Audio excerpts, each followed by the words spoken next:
ఈ కార్యక్రమాన్ని వీక్షిస్తున్నటువంటి రైతు సోదరులకు పెద్దలకు అందరికి కూడా నా తరపున మరియు జైన్ ఇరిగేషన్ తరపున అందరికీ నమస్కారాలు.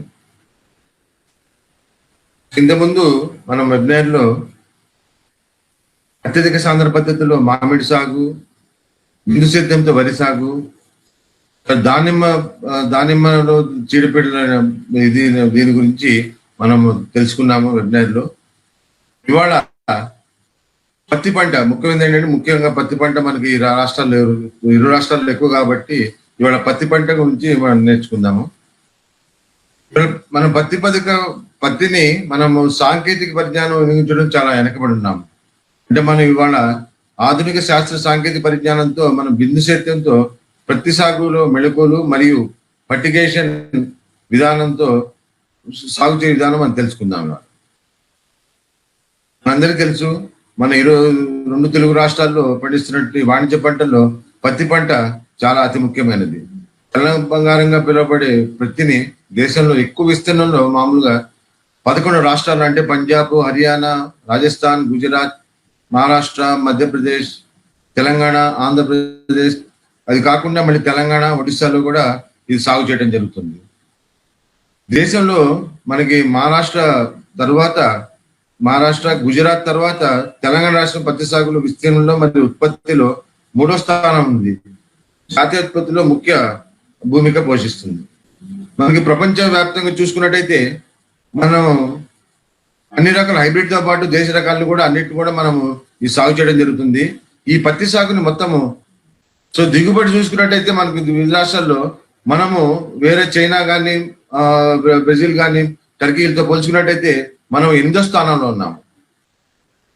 విస్తీర్ణంలో మనం ఎక్కువన్నా కూడా ఉత్పాదకతలో చాలా 3వ స్థానంలో ఉన్నాం మనం. అంటే మనం ఇప్పుడు ప్రపంచవ్యాప్తంగా 362 లక్షలు. మనకి బీటీ కాటన్ మనకు ట్రయల్స్ అనేది 1998లో మనము దీని మీద ప్రయోగాలు చేయడం జరిగింది. ఇది కమర్షియల్ గా 2002 నుంచి కూడా మనము సాగు చేయడం జరిగింది. అట్లాగే బోల్గాట్ 2 కూడా 2006లో ఇది మనకి ఇంట్రడక్షన్ చేయడం జరిగింది.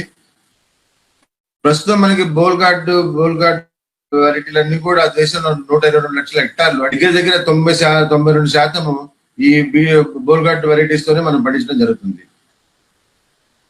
మన ఇండియాలో ప్రొడక్షన్ చూసుకున్నట్టయితే 360 లక్షల లక్షలు బేల్స్ చేస్తున్నాము. ప్రొడక్ట్ వచ్చేటప్పటికి 505 కేజీల హెక్టార్ కి సాధిస్తున్నాము. 2018-19లో మనము దేశవ్యాప్తంగా మనము భారతదేశంలో చూసుకున్నట్టయితే మొత్తం 11 రాష్ట్రాల్లో కూడా ఈ పత్తి సాగు చేయడం జరుగుతుంది. దాంట్లో మనము మహారాష్ట్ర, గుజరాత్, మహారాష్ట్ర తర్వాత 3వ స్థానంలో తెలంగాణ విస్తీర్ణంలో ఎక్కువ ఉంది. అట్లాగే దిగుబడి ఉత్పాదకతలో కూడా 437 కేజీల హెక్టార్ చొప్పున ఉంది. అట్లాగే మనకి మహారాష్ట్రలో ఎక్కువ విస్తీర్ణాలు చేస్తూ వాళ్ళకి 334 కేజీల హెక్టార్ ఉంది. అట్లాగే గుజరాత్ లో అందరికంటే కూడా ఫస్ట్ 577 కేజీల హెక్టార్ కి ఉత్పాదకత చేయడం జరుగుతుంది. మొత్తం దేశం మీద 122 లక్షల హెక్టార్లు సాగు చేస్తూ 500 కిలోల యావరేజ్ సరాసరి దిగుబడి చేయడం జరుగుతుంది.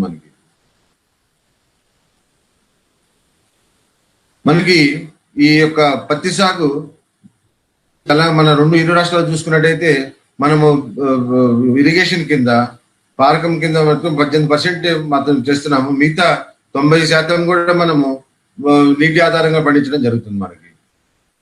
మనకి కొన్ని ప్రాంతాల్లో మనకి నీటి ఆధారం చేస్తున్నప్పుడు కూడా ఆల్టర్నేట్ సోర్స్ కూడా కొంతమంది రైతులకి అవసర పరిస్థితుల్లో ఈ బోర్ బార్ను కూడా నీళ్లు వాడుకోవడం జరుగుతుంది. మనం దిగుబడి చూసుకున్నట్టయితే మనం ఇరు రాష్ట్రాల్లో మొత్తం భారతదేశంలో చూసుకున్నట్టయితే 500 కేజీల హెక్టార్ ఉంటే మన తెలంగాణ రాష్ట్రం 2 లక్షల హెక్టార్లో 559 క్వింటల్ కేజీ హెక్టార్ తీయడం జరుగుతుంది. మన దిగుబడి చూసుకున్నట్టయితే మామూలుగా వర్షాధారంగా మనం పండించినప్పుడు ఎకరానికి 3-4 క్వింటాలు తీయడం జరుగుతుంది. అట్లాగే మనము కాలువపారకంలో ఎక్కడైతే కాలువపారకాలు సోర్స్ ఉండి కాలువపారకంలో పత్తి పంట సాగు చేస్తున్నామో అక్కడ రైతులకి సుమారుగా సరాసరి యావరేజ్ ఎకరానికి 8 నుంచి 10 క్వింటాలు దిగుబడి రావడం జరుగుతుంది. అదే డ్రిప్ ఇరిగేషన్ లో చూసుకున్నట్టయితే మనకి 15 నుంచి 20 క్వింటాలు ఎకరానికి రావడం జరుగుతుంది. ఆల్మోస్ట్ ఆల్ మనము దగ్గర 100 టైమ్స్ 200 టైమ్స్ 300 టైమ్స్ కూడా మనము ఈ యొక్క డ్రిప్ విధానంలో దిగుబడి ఎక్కువ తీసుకోవడం జరుగుతుంది మనకి. అసలు మనకి దిగుబడికి తక్కువ కారణం ఏంటి? అసలు మనకి దగ్గర 3-4 క్వింటాలు లేకపోతే 6 క్వింటాల కంటే మనకి దిగుబడి పెరగట్లేదు. ఈవెన్ మంచి పండించే సాగు చేసే మన జిల్లాల్లో కూడా మనం దాని యొక్క ఉత్పాదకత పెంచలేకపోతున్నాం. ఎందుకంటే కారణం ఒకటి ఏంటంటే మనకి వర్షాలు లేట్ రావడం ఏమన్నా కానీ మనము సమయానికి విత్తుకోకపోవటం, తర్వాత మనకి ఉన్న దాంట్లో 90% కూడా ఈ పత్తి సాగు వర్షాధారంగానే మనము సాగు చేయడం జరుగుతుంది. అంటే దానివల్ల ఏంటంటే మనకి నీటి సదుపాయం లేకపోవటం. రెండోది అంటే కొన్ని ప్రాంతాల్లో మనం ఎక్కువ తేలిక భూముల్లో ఎక్కువ సాగు చేయడం జరుగుతుంది మనకి. తర్వాత ఫర్టిగేషన్ బ్యాలెన్సింగ్ అంటే ఈ యొక్క పోషకాలు సమతుల్య పోషకాలు మనం ఇవ్వట్లేదు వాటికి. తర్వాత ప్రాక్టీసెస్ మనం దాన్ని చేయాల్సిన కృషి అంతా కూడా అంతర్కృషి అన్ని కూడా సరిగ్గా టైంకి చేయకపోవడంతో మనకి యొక్క దిగుబడి తగ్గిపోతుంది. తర్వాత ఏంటంటే ఈ చీడపీడల ఉధృతి కూడా మనకి ఎక్కువ ఉండడంతో దాన్ని మనము నివారించలేకపోతున్నాం టైంకి. తర్వాత ముఖ్యంగా రైతులకి ఈ యొక్క కొత్త సాంకేతిక పరిజ్ఞానం మీద అవగాహన తక్కువ ఉండటం. ఇవాళ ఈ కార్యక్రమం ఏంటంటే రైతులకి ఈ కొత్త మనము సాంకేతిక పరిజ్ఞానంతో చెరుకు ఉత్పత్తి చేసి ఎక్కువ దిగుబడి చేయాలనే ఉద్దేశంతోనే ఈ కార్యక్రమం ఇవాళ చేపట్టడం జరిగింది. మనం ఇరు రాష్ట్రాలు చూసుకున్నట్టయితే, మొత్తం దేశవ్యాప్తంగా చూసుకున్నట్టయితే మనము మొత్తం మహారాష్ట్ర అనేది 4 లక్షల హెక్టార్లు బిందు సేద్యం కింద ఉంది పత్తి సాగు. అలాగే తర్వాత గుజరాత్ ఉంది. గుజరాత్ తర్వాత ఆంధ్రప్రదేశ్ 2 రాష్ట్రాలు, ఆంధ్రప్రదేశ్ తెలంగాణ 2 కూడా 80,000 హెక్టార్లలోనే మనకి బిందు సేద్యం ఉంది. అంటే మనము ఇంకా బిందు సేద్యం పత్తి సాగులో చేయాల్సిన చాలా ఏరియా మనకు ఉందండి.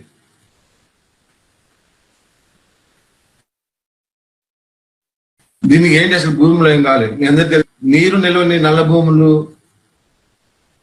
ఎక్కువ నీటి వసతి ఉన్న దగ్గర మనము తేలిక భూముల్లో కూడా దీన్ని పండించవచ్చు. ఎందుకంటే మీ పత్తి పంటకు ఎక్కువ నీరు ఇవ్వడం అనేది, ఎక్కువ నీరు దాన్ని సహించలేదు, కొంచెం పెట్టలేని పరిస్థితి. కానీ మనం ఎక్కువ నీరు ఉంటే మటుకు పత్తి పంట గ్రోత్ ఎదుగుదలలో చాలా వ్యత్యాసం వస్తుంది మనకి.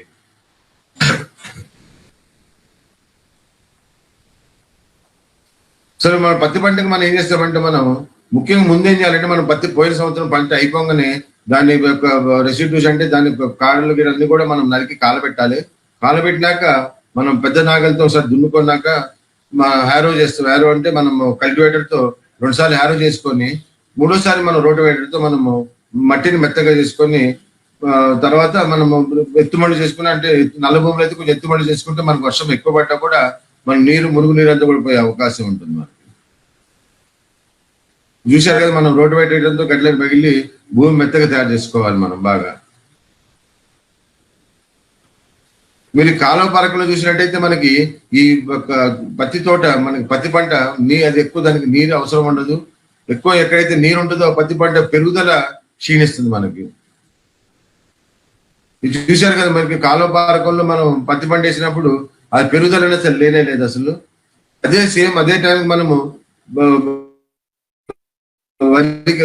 బిందుకు చేసినప్పుడు దాని యొక్క పెరుగుదల ఎట్లా ఉందో చూసారా మీరు? అంటే మనం ఏంటంటే ఎక్కువ మనం అందరూ అనుకుంటాం పత్తికి ఎక్కువ నీళ్ళు అవసరము, ఎక్కువ నీళ్ళు పెడితే ఎక్కువ పెరుగుతుందని. కానీ తప్పదు. మనకి పత్తికి ఎంత సమానంగా నీళ్ళు, అంటే తేమ వేరు వ్యవస్థ దగ్గర మనం తేమ ఎక్కువ ఉండేటట్టు చూసుకోవాలంతే. యాక్చువల్ గా పత్తి దీని యొక్క వేరు వ్యవస్థ మనకి ఒక 3 అడుగులు 100 సెంటీమీటర్లు ఉండిపోతుంది. అంటే మనకి 2 అడుగుల వరకు మనము ఈ భూమి మంచిగా గులపు చేసుకొని మనం ఎప్పుడైతే విత్తుకుంటామో వేరు వ్యవస్థ బాగా వృద్ధి చెందుతుంది. తర్వాత మొక్క పెరుగుదల కూడా మనకు బాగుంటుంది. కాబట్టి మనకి నీరు అనేది ఎక్కువ పనికిరాదు. కాబట్టి మనము ఒకటే ఒక మార్గం, దానికి ఎప్పుడైతే రోజు దానికి దశలో కావాల్సిన తేమని వేరే దగ్గర ఎప్పుడైతే మనం పెడుతుంటామో అప్పుడే దాని మొక్క యొక్క ఆరోగ్యంగా పెరగడం జరుగుతుంది మనకి. సో ఎంత అయిపోయినాక మనము ముఖ్యంగా ఈ బిందు సేద్యం ఒకటే మార్గం మనకి. దానికి ఒక వివిధ దశల్లో పెరుగు దశలో కావాల్సిన నీళ్ళని, అంటే ఒక వేరు వ్యవస్థ దగ్గరే మనం నీళ్లు ఇవ్వాలి. ఆ వేరు వ్యవస్థ ఏదైతే మనం నీరును ఎరువులను తీసుకున్న వేరు వ్యవస్థ అంతా కూడా మనకి అడుగులోనే ఉంటుంది మనకి. అంటే ఈ అడుగు వరకే మనం అడుగున్నర వరకే మనం ఈ తేమని నీళ్ళని ఎరువులను కూడా డ్రిప్ ద్వారానే ఇవ్వగలుగుతాము. సో ఇదంతా అయిపోగానే మనకు ల్యాండ్ ప్రిపరేషన్ అంతా అయిపోగానే మనం దున్నుకుంటాం, అన్ని అయిపోగానే మన తర్వాత మా జైన్ ఇరిగేషన్ యొక్క ఇంజనీర్ వచ్చి మొత్తం సర్వే చేసినాక దాన్ని డ్రిప్ ఇన్స్టాల్ చేయడం జరుగుతుంది మీకు.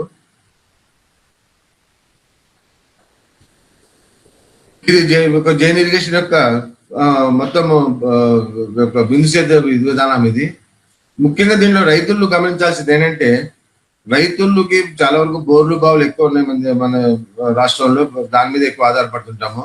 ముఖ్యంగా రైతులకి అవగాహన లేదు ఏంటంటే, నడపటంలో మనము బోర్ నడిచినప్పుడు మనం ఎవరు కూడా ప్రెషర్ గేజ్ మెయింటైన్ చేయట్లేదు. అంటే మనము డ్రిప్ లో ఎప్పుడైతే ప్రెషర్ గా నీళ్ళు ఇస్తున్నామో, ప్రతి మొక్కకి నీళ్లు సమానంగా అందాలంటే మనకి ఈ యొక్క డ్రిప్ విధానంలో ఆ యొక్క మిగిలిన ప్రెషర్ గేజ్ లో మనం 1-1.5 ఉండేటట్టు చూసుకోవాలి. ఎప్పుడైతే మనకు 1.5 ఉండదు, 1.5 కంటే తగ్గిందంటే మనకి ప్రతి చెట్టు కూడా సమానంగా నీళ్లు పోదు. సో ముఖ్యంగా రైతులు గమనించాల్సింది ఏంటంటే, మనము బోర్ స్టార్ట్ చేసినప్పుడు ఒక కంప్రెషన్ అంటే మనకి ప్రెషర్ గేజ్ లో ఆ మీటర్ మీద ముళ్ళు 1-1.5 ఉండేటట్టు చూసుకుంటే మనం ప్రతి మొక్కకు కూడా సమానంగా నీళ్ళు వెళ్ళడం జరుగుతుంది.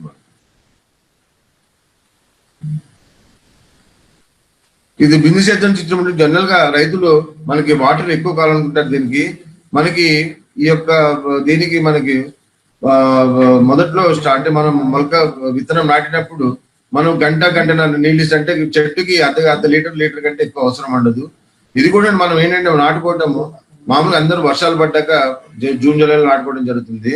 కాదు ప్రీ మాన్సూన్ కాటన్ ఎప్పుడైతే మనం అంటే మే 20 తారీఖు తర్వాత మనము నాటుకున్నట్టయితే మనకు ఒకటి ఏంటంటే ఉన్న వాతావరణం ఆ వేడికి మొలక శాతం బాగా వస్తుంది. కాకపోతే ఏంటంటే రైతుకి ఒక 5 HP పంపు ఉండి బోరు నీళ్ళుంటే ఒక గంట నడిపితే 20 లీటర్లు మనకి వస్తుంది. అంటే మనకి ఎకరానికి 20 లీటర్, ఒక చెట్టుకి లీటర్ వేసుకున్నాక మనకి 20 లీటర్లు నీళ్లు ఉంటే సరిపోతుంది. ఎకరానికి 2 ఎకరాలు కూడా దాన్ని సాగు చేసుకోవచ్చు అదే నీళ్ళతో. సో మొలక బాగుంటుంది. ఇనిషియల్ గా మనకి ఎండాకాలం ఎప్పుడైతే ప్రీ మాన్సూన్ కాటం ఎండాకాలం మనం నాటుకుంటాం విత్తనము, అప్పుడేంటి ఆ వేడిమికి మనకి ఈ రసం పీల్చే పురుగులు బెడదుండదు. ఈ మొత్తం మన డ్రిప్పుతో మనం ఎప్పుడైతే నీరు పారిస్తున్నామో అంటే మనం మొక్కకి నీళ్ళు ఇస్తున్నాము అంటే భూమి అంతా తడపట్లేదు కాబట్టి మనం ఉన్న ఎకరంలో కూడా 30% ఏరియానా భూమి తడుస్తుంది, మిగతా 70% భూమి తడవదు కాబట్టి మనకి కలుపు సమస్య అనేది ఉండదు. అదే మనకి వర్షాకాలం వచ్చేటప్పటికి ఏంటంటే మొక్క ఎదుగుదల ఉండి కెనోపీ అంతా మూసుకుపోతుంది కాబట్టి వర్షాకాలం వచ్చేటప్పటికి మనకి గడ్డి అనే కలుపు అనేది చాలా తక్కువ పడుతుంది. ఇది మనకి హార్వెస్టింగ్ వచ్చేటప్పుడు కోతకు వచ్చేటప్పుడు అందరికంటే కూడా ఒక నెల ముందు రావడంతో మనకి లేబర్ దొరుకుతారు. తర్వాత రేటు కూడా మనకి ఎక్కువ ఉంటుంది. అందుకని చాలా మంది రైతులు ఈ ప్రీ మాన్సూన్ కాటన్ అంటే మే 20 తారీఖు నాటుకుంటే మనకి చాలా లాభం ఉంటుంది. చూశారు కదా, మనం విత్తనం నాటే ముందు మనం ఒక గంట సేపు నీళ్ళు ఇచ్చినప్పుడు ఎక్కడైతే మనం విత్తనం ఎత్తుకోవాలో ఆ ప్రదేశంతో కూడా మనం తేమని క్రియేట్ చేయడం జరుగుతుంది. సో దీంట్లో ఏంటంటే డ్రిప్ వచ్చేటప్పటికి సబ్సిడీ మీద మనకి టర్బో ఎక్సెల్ టర్బో లైన్ అనే 2 గుండ్రంగా ఉంటుంది. ఒకటేమో ఫ్లాట్ గా ఉంటుంది, దాంట్లో 12 mm. ఇదంతా కూడా 5 మెటీరియల్తో ఎక్కువ తయారు చేయడం జరిగింది. జైన్ టర్బో ఎక్సెల్ ఇది 12 mm, 16 mm, 12 mm డయామీటర్ దొరుకుతుంది లెక్కల పైపు. అదే జైన్ టర్బో లైన్ కూడా 12 mm, 16 mm, 20 mm డయామీటర్లు దొరుకుతుంది. ఇది కాకుండా మనము నాన్ సబ్సిడీ అంటే సబ్సిడీ లేని స్కీమ్ లో తక్కువ ధరలో వచ్చేది అంటే దీనికి సుమారు మనకి 40-50% ధర తగ్గి వాడుకుంటే డ్రిప్ సిస్టమ్ కూడా మనకి అందుబాటులో ఉంది. ఇది చాలా తక్కువ ఖరీదులో వస్తుంది రైతుకి. దీని యొక్క కాల పరిమితి 2-3 సంవత్సరాల వరకు వాడుకొని తర్వాత తీసేయటమే. ఇది నాన్ సబ్సిడీ అంటే దీనికి సబ్సిడీలు లేదు. ఇది ఏంటంటే జైన్ టర్బో స్లిమ్ అనేది 8 mm అంటే దీనిలో ఏంటంటే సేమ్ అదే మెటీరియల్ తో ఒరిజినల్ మెటీరియల్ తయారు చేయడం జరిగింది. కాకపోతే ఏంటంటే థిక్నెస్ అనేది చాలా తక్కువ ఉంటుంది. ఇది 8 mm అంటాము, 15 mm లో ఉంటుంది. అదే జైన్ పాలిస్లిమ్ కూడా క్లాస్ 1 కూడా మనకి అవైలబిలిటీ ఉంటుంది. దీని యొక్క డిశ్చార్జ్ భూమిని బట్టి మనం జనరల్ గా డిశ్చార్జ్ కూడా మనం ఎక్కువ 4 లీటర్లు గంటకి పెట్టుకుంటాము. అదే తేలిక భూమి ఇసుక భూములు అయితే తక్కువ నీరు విడుదల చేసే డ్రిప్పులు మాత్రం పెట్టుకోవాలి. స్పేసింగ్ మటుకు మనం 30 సెంటీమీటర్ 40 సెంటీమీటర్లు ఇన్లైన్ డ్రిప్ లో 50 సెంటీమీటర్లు 60 సెంటీమీటర్లు 70 సెంటీమీటర్లు 90 సెంటీమీటర్లు 100 సెంటీమీటర్ల డ్రిప్పుల మధ్య ఉండే ఇన్లైన్ డ్రిప్ మనకి. ఇదంతా కూడా డిజైనర్ ఇంజనీర్ వచ్చినప్పుడు మీ యొక్క భూమిని ఆ భూమి యొక్క ఇచ్చేసినప్పుడు దాన్ని బట్టి డ్రిప్పల్ అనేది ఎంత దూరం ఉండాలి అంటే తేమ అనేది కరెక్ట్ గా అన్ని కూడా మనకు కలవాలి కాబట్టి ఆ భూమిని బట్టి మనకి ఈ డ్రిప్పల మధ్య దూరం అనేది నిర్ణయించడం జరుగుతుంది. చూసారు ఇది అంటే సబ్సిడీలో ఉన్నది ఏంటంటే జైన్ టర్బో ఎక్సెల్ అంటాము, ఫ్లాట్ గా ఉంటుంది దీనిలో డ్రిప్పర్లు. జైన్ టర్బో లైన్ అంటే అందరూ చూసుంటది రౌండ్ గా ఉంటుంది. ఈ 2 కూడా ఉద్యోగం పనిచేస్తే 2 కూడా పరితనంలో కూడా బైక్ రైడింగ్ దీనికి. ఈ రెండు కూడా చాలా పనితనం చాలా బాగుంటుంది. ఇది giant turbo slim giant poly slim ఈ రెండు కూడా తక్కువ ఖరీదులో వచ్చే డిప్ లైన్. ఇది సబ్సిడీ దీనికి లేదు. అంటే తక్కువ ధరలో, అంటే దగ్గర దగ్గర మనకి దాంట్లో మొదటి సబ్సిడీలో దాంట్లో పోల్చుకుంటే ఇది మీకు 60% తక్కువలో వచ్చేస్తుంది రేట్ ధర. ఇది అది ముఖ్యంగా ఇది చూసినట్టయితే రైతులకి చాలా ముఖ్యం. ఇది జైన్ వ్యవస్థ, జైన్ ఇరిగేషన్ సంస్థ గత 15-20 సంవత్సరాల నుంచి కూడా రైతుల పొలాల్లో విస్తృత పరిశోధన చేయడం జరిగింది. అలాగే ఎక్కువ విస్తీర్ణాలు పండిస్తున్న రైతులకు అనుభవాన్ని కూడా ఈ యొక్క పరిగణలోకి తీసుకొని ఇది తయారు చేయడం జరిగింది. అంటే ఎంత స్పేసింగ్ లో మనం పెట్టాలి, ఎంత దూరంలో మనం పత్తి నాటుకోవాలి, ఎన్ని మొక్కలు ఉండాలి, ఎన్ని మొక్కలు వస్తే మన దిగుబడి లక్ష్యం ఎంత, 10 క్వింటాలా, 15 క్వింటాలా, 20 క్వింటాలా, 25 క్వింటాలా లక్ష్యం పెట్టుకొని దానికంత మన కాయలు ఉండేటట్టు, బోల్స్ ఉండేటట్టుగా మనం చూసుకోవాలి. మీరు ఇక్కడ చూసినట్టయితే మామూలుగా రైతులు పెట్టేది ఏంటంటే మనకి 3/3 పెడతారు, 3/1 పెడతారు. అంటే దగ్గర 11,000 మొక్కలు నాటడం జరుగుతుంది. మనకి 10 క్వింటాలు మన ఎకరానికి దిగుబడి లక్ష్యంగా పెట్టుకున్నప్పుడు 20 కాయలు మనకు ఉండాలి. అదే మనం 10 క్వింటాలు 15 క్వింటాలు చేసుకున్నప్పుడు 32 కాయలు ప్రతి చెట్టుకి ఉండాలి. అలాగే 20 క్వింటాలు మనం దిగుబడి లక్ష్యం చేసుకున్నప్పుడు ఎకరానికి 43 కాయలు ఉండాలి. అలాగే మనం 25 క్వింటాలు చేసుకున్నప్పుడు 54 కాయలు ప్రతి చెట్టుకి ఉండాలి. మామూలుగా అయితే మనము డ్రిప్ కింద వర్షాధారంగా కాలువ పారకంలో ఎలాగ 3 ఫీట్లు 1 ఫీటు లేకపోతే 4 ఫీట్లు 1.5 ఫీటు దూరంలో మనం నాటుకోవడం జరుగుతుంది. అంటే మనం తేలిక భూములు ఎప్పుడైతే మనం పత్తి నాటుకుంటామో దానికి మనం ఎక్కువ సాంద్రతలో మొక్కలు ఉన్నప్పుడు మనకి దిగుబడి వస్తుంది. ఈ స్పేసింగ్ కూడా 2 రకాల మీద ఆధారపడ్డది. అంటే మనం రకాల మీద, ఒకటేమో మనకి కొమ్మలు వచ్చే రకాలు ఉన్నాయి మనకి పత్తిలో, ఒకటేమో స్ట్రైట్ గా ఎరెక్ట్ గా పోయే రకాలు ఉన్నాయి. దాన్ని బట్టే మనము ఎంత స్పేసింగ్ గా నిర్ణయించుకుంటాము. ఎరెక్ట్ గా పోయే రకాలకైతే తక్కువ స్పేసింగ్ లో ఎక్కువ సాంద్రతలో మొక్కలు పెట్టుకోవడం జరుగుతుంది. అదే మనకి కొమ్మలు విస్తృతంగా వచ్చే రకాల్లో అయితే వెడల్పుగా దూరంలో పెట్టుకోవడం జరుగుతుంది. జనరల్ గా మనము 5 ఫీట్లు 5.5 ఫీట్లు 1.5 ఫీట్లు మొక్కకి పెట్టుకోవడం జరుగుతుంది డ్రిప్ కింద అయితే.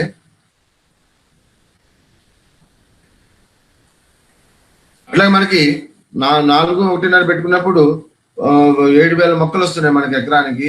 అట్లాగే మనకి 10 క్వింటాలు కావాలంటే దానికి 34 కాయలు ఉండాలి ప్రతి చెట్టుకి కూడా. అదే 15 క్వింటాలు మనం ఎప్పుడైతే దిగుబడి లక్ష్యంగా పెట్టుకున్నామో అప్పుడు 52 క్వింటాలు మనకి 52 కాయలు ప్రతి మొక్కకు ఉండేలాగా చూసుకోవాలి. అంటే మనకి తక్కువ కాయలు ఉన్నప్పుడు కూడా దిగుబడి డెవలప్ ఎక్కువ అవుతుంది. కాయ నుంచి మనకి ఎక్కువ కాటన్ దూది ఉత్పత్తి అవుతుంది. అట్లాగే మనకి 20 క్వింటాలు మనం దిగుబడి లక్ష్యం పెట్టుకున్నప్పుడు 69 కాయలు ఉండేటట్టుగా మనం చూసుకోవాలి. అంటే మన ఒక కాయలను బట్టి కూడా మన దిగుబడి ఎంత వస్తుంది అనేది కూడా మనం నిర్ణయించుకోవచ్చు. అట్లాగే 5-2.5 మన డ్రిప్ లో వచ్చేటప్పటికి దాని యొక్క పెరుగుదల చాలా బాగుంటుంది, కొమ్మలు విస్తీర్ణం బాగుంటుంది. కాబట్టి మనం ఏంటంటే డ్రిప్ వచ్చినప్పుడు 5 ఫీట్లలో పెట్టుకోవడం డ్రిప్ లైన్లు. అదే మనకి 10 క్వింటాలు కావాలన్నప్పుడు లక్ష్యంగా దిగుబడి లక్ష్యం ఎకరానికి 72 కాయలు ఉండాలి చెట్టుకి. అలాగే మనం 15 క్వింటాలు పెట్టుకున్నప్పుడు 107 కాయలు ఉండాలి చెట్టుకి. ఈ దిగుబడి మనకి లక్ష్యం 20 క్వింటాలు ఎకరానికి ఉన్నప్పుడు 143 కాయలు ఉండేటట్టుగా చూసుకోవాలి. అంటే 25 క్వింటాలు ఇది ఎంత కూడా మనం డ్రిప్ ఫర్టిగేషన్ తో ఇచ్చినప్పుడు మనము ఈ కాయలకు డెవలప్మెంట్ అవుతుంది, కాయల దిగుబడి కూడా అంతే వస్తుంది మనకి. సో ఈ పట్టికను బట్టి మనము రైతులందరూ కూడా నిర్ణయించుకోవచ్చు ఎంత దూరం పెట్టాలి, ఎన్ని కాయలు ఉండాలి చెట్టుకి. ఇది అంతా కూడా డ్రిప్ విధానంలో. ఇది అందరికి మీకు తెలిసింది. మనకి విత్తనం బీటీ కట్టల విత్తనాలు అన్నాక మనం ముందు డ్రిప్ పరుచుకున్నాక 5 ఫీట్లలో అట్లా మనం స్పేసింగ్ నిర్ణయించుకొని ఎప్పుడైతే డ్రిప్ విధానం బిగించుకున్నాక మనం విత్తనం నాటుకోవాల్సి వస్తుంది. విత్తనం నాటుకున్నాక మొదట ఒకసారి మనం 1 గంట సేపు నీరు ఇవ్వాల్సి వస్తుంది మనము. అలాగే మనము పెట్టుకున్నాక ఎప్పుడైతే మొలకొస్తుందో, మొలక వచ్చిన తర్వాత మనకు ఒక చెట్టుకి రోజుకి అర్ధ లీటర్ కానీ లీటర్ కానీ సరిపోతుంది. అంతకంటే ఎక్కువ ఉంటే కూడా మొలక రాదు. మనకి నీళ్ళు ఉంటే సరిపోతుంది మనకి. అంటే ఎండాకాలంలో ఎవరికైతే మనకి రోజుకి 2,000 లీటర్లు దగ్గర దగ్గర మనకి 2,000 నుంచి 4,000 లీటర్లు మనకు అందుబాటులో ఉంటుందో వాళ్ళు సమ్మర్ ప్రీ మాన్సూన్ కాటన్ అంటే ఎండాకాలంలో మనం 20 తారీఖు పెట్టుకోవడానికి ఎకరంలో అదే నీళ్ళతో 2 ఎకరాలు మనం సాగు చేసుకున్నట్టయితే ఆ నీళ్లు సరిపోతుంది.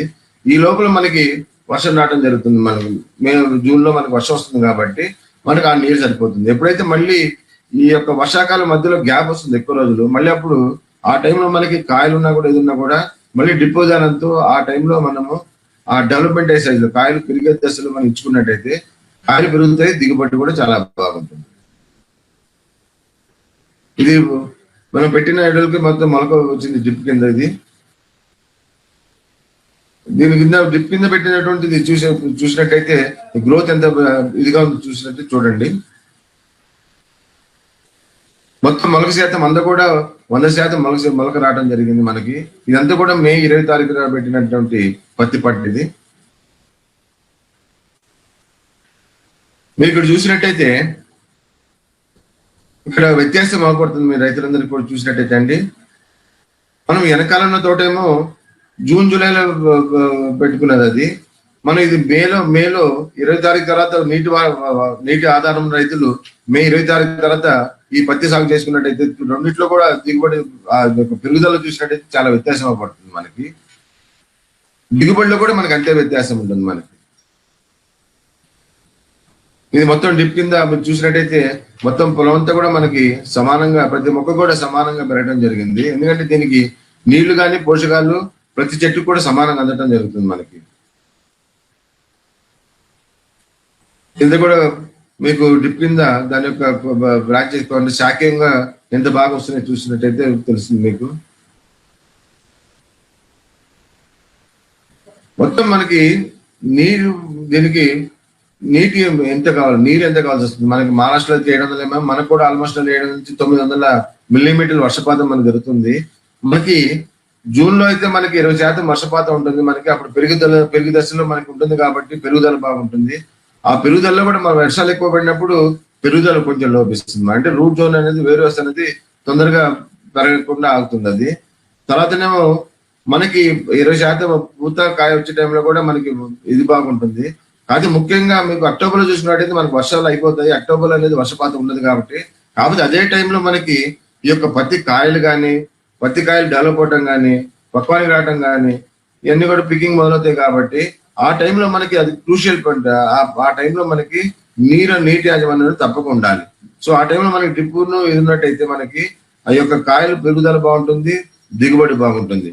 నవంబర్ డిసెంబర్ లో చూసినట్టయితే ఆ టైంలో మెచ్యూరిటీ కావాలి. ఆ టైంలో కూడా మన కాయలు పెరుగుదలకి అసలు నీరు అనేది ఉండదు మనకి. కాబట్టి ఎప్పుడైతే డ్రిప్ విధానం ఉంటుందో దానికి కావాల్సిన నీరు మనం ఎప్పుడైతే ఇస్తామో కాయ పెరుగుదల చాలా బాగుంటుంది.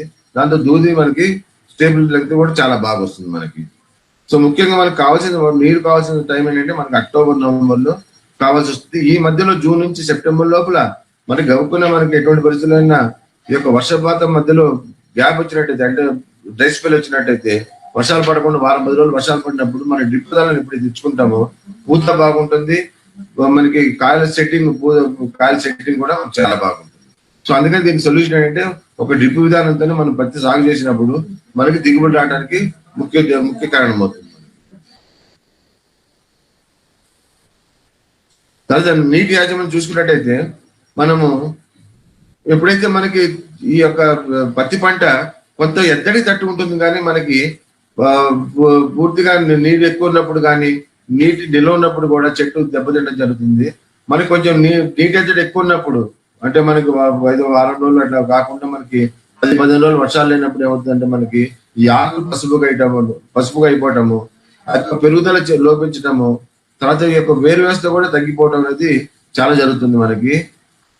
తర్వాత ఏంటంటే మనకి ఎప్పుడైతే ఈ యొక్క వాతావరణం నీరు లేకుండా ఉంటుందో, ఎప్పుడైతే నీరు తక్కువ వస్తుందో స్ట్రెస్ కి, ఆ టైంలో మనకి వేరు వ్యవస్థ నుంచి కూడా ఎరువులు తీసుకోవడం తగ్గుతుంది. కాబట్టి మన ఈ పత్తి పెరుగుదలలో కూడా మనకి లోపిస్తుంది. అట్లాగే పూత కాయలు కూడా డెవలప్మెంట్ కూడా మనకి తగ్గిపోతుంది మనకి.